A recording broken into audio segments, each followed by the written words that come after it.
Employee engagement and retention requires a plan and action. So I created a worksheet to help you better plan how to retain and engage your top performers. I'll walk you through that in this video.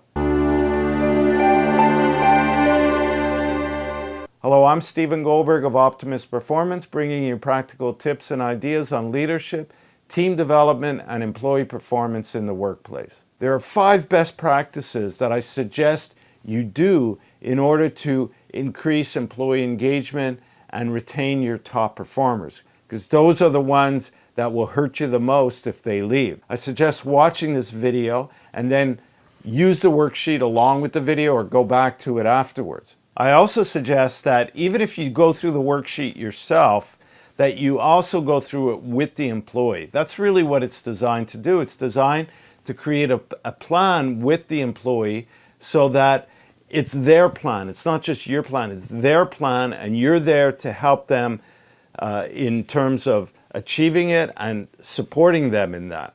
So the first best leadership practice is what I call these 5 things, is to provide interesting and challenging work. So what are the strengths of the employee? How can they use them to greater advantage to contribute to the department and organization? Everybody wants to use their skills to the utmost. You know, if somebody enjoys the work that they do, and for example, I enjoy teaching, I enjoy training, I enjoy working with people, and I also enjoy making videos. So I'm combining things that I like to do, and it makes it easier to do, and I'm always looking for better ways to improve it.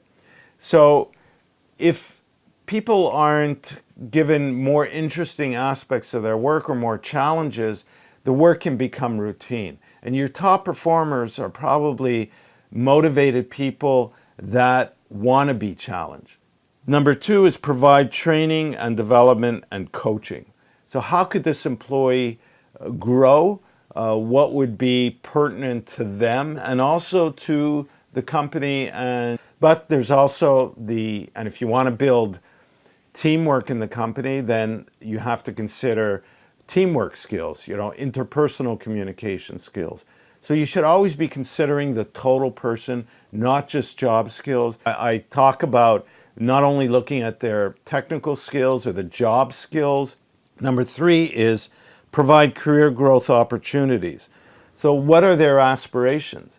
Now, not everybody wants to become a manager or leader, but maybe they want to become recognized as more senior in their job if they're an engineer or whatever. So how could they keep improving and learning? And maybe they'll make a bigger contribution, so they'll get a better salary because they're contributing more, they're taking on more responsibility.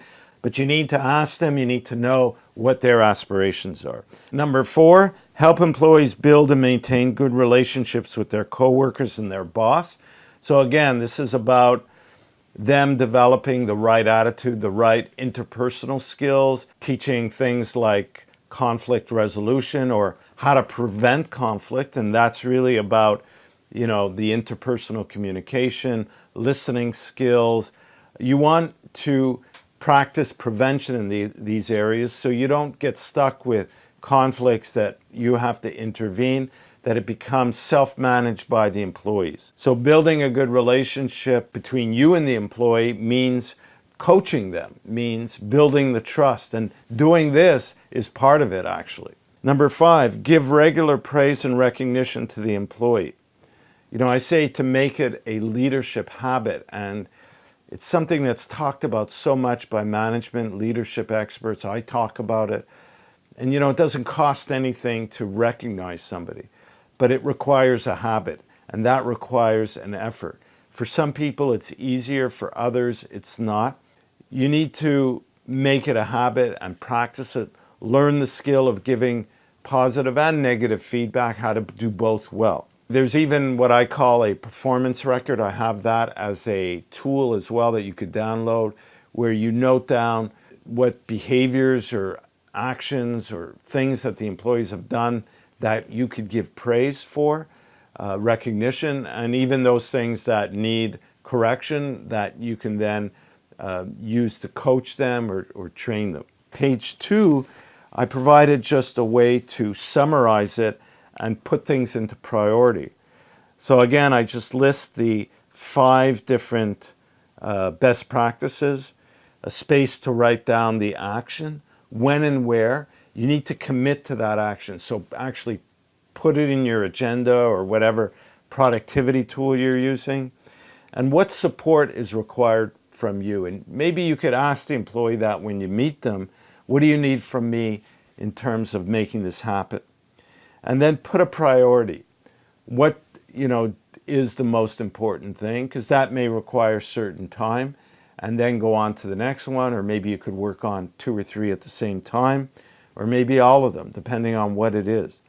But just going through this process with the employee will help you to forge a better bond and relationship with them, and will engage them, will show them that you're a company and a boss that cares about them.